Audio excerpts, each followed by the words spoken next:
And it's not just in New York. We have a Fox News alert. We have new details about the two men arrested in the murder of 12-year-old Jocelyn Nungari in Houston, Texas. Now, multiple DHS sources confirming to Fox News tonight that suspects Johan Jose Rangel Martinez and Franklin Jose Pena Ramos both came into the United States illegally from Venezuela. Both crossed illegally into El Paso earlier this year, caught by Border Patrol, and then, as millions have been done, they were released into the United States. Authorities say that they followed Jocelyn into a convenience store, walked to a bridge, then strangled and killed her, then dumped her body in a creek. The woman who discovered Jocelyn's body the next morning said she thought it was a mannequin floating. The arrest has taken place. The charge has been filed. Now we want the justice system to do its job. If there was ever a circumstance where you do not give someone bail, this is it. Joining me now, Tom Homan, former acting ICE director and a Fox News contributor. Tom, good to see you tonight. What can you tell us from your sources? My sources verify the same thing. Both these people came from Venezuela. Both were arrested at the border in El Paso, one in May and one in March. Just entered. Released by the Border Patrol after their so-called vetting, and released per the DHS guidelines of release. So, yeah, we got another young girl dead because this administration is failing to secure the border. I want people to know something, though. I want you to think about this. Not only is this little girl dead, but take a moment and think about what her last 15, 30 minutes was like.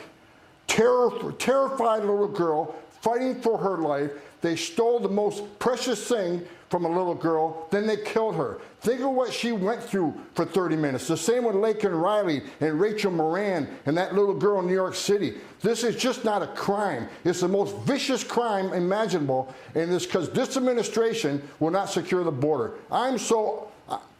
It's just, the rape kit results are apparently pending, but this looks just as heinous, except now we have a little girl dead. Her body dumped in a creek. The woman who found her or saw her at first thought it was just like a piece of trash mannequin, obviously the lifeless body.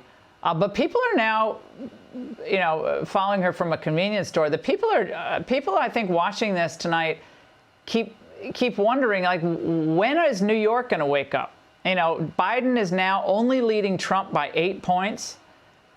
When are these cities, like Houston is a very liberal city, the state of Texas is pretty conservative, Houston's liberal, Dallas is liberal, Austin's liberal. When are these city politicians going to start protecting their own people and support policies that actually secure the border? All elected officials are on the hook here, if you ask me. Biden obviously number one in Mayorkas. Well, look. Every Republican congressman that did not vote to impeach Mayorkas, you can go to hell. In H.R. 2 that passed the House and went to the Senate, Chuck Schumer wanted to put on the floor. He disgusts me. But you're right. Under the Trump administration, we were suing sanctuary cities and actually looking pretty good. One of the first things Biden did when he got in the office is ended the lawsuit. So there's no accountability to sanctuary cities. What people need to know is the biggest cities in this nation, Houston, New York, Chicago, L.A., are sanctuary cities. They don't release nationalities of their criminals. So we don't really know how many criminals are raping young women, how many are being arrested for domestic violence or robbery or burglary. We don't know. Tom, we need more Border Patrol whistleblowers, too, out there. And I know it's hard to do, and people are always afraid of their jobs. And we need the truth, and we're not getting the truth from this administration. Mayorkas is lying through his teeth on every major question of accountability. Skirts it, the border's secure, we have it under control, we're doing new enforcement. It's all a lie, and we don't really know. So I think at this point, again, the American people have to demand change, and we know how to secure the border. You all did it. I don't think we'll ever know how many people were truly savaged by these animals. And you saw him in that photo. One of the suspects has a cell phone. Yeah, he's just crossed the border, got a cell phone. They were arrested at their apartment. A SWAT team was involved. But they don't look like they're hiding. Biden's like, they're all in the shadows. We got to help the people in the shadows. They don't look like in the shadows to me. They're walking right around, murdering little girls.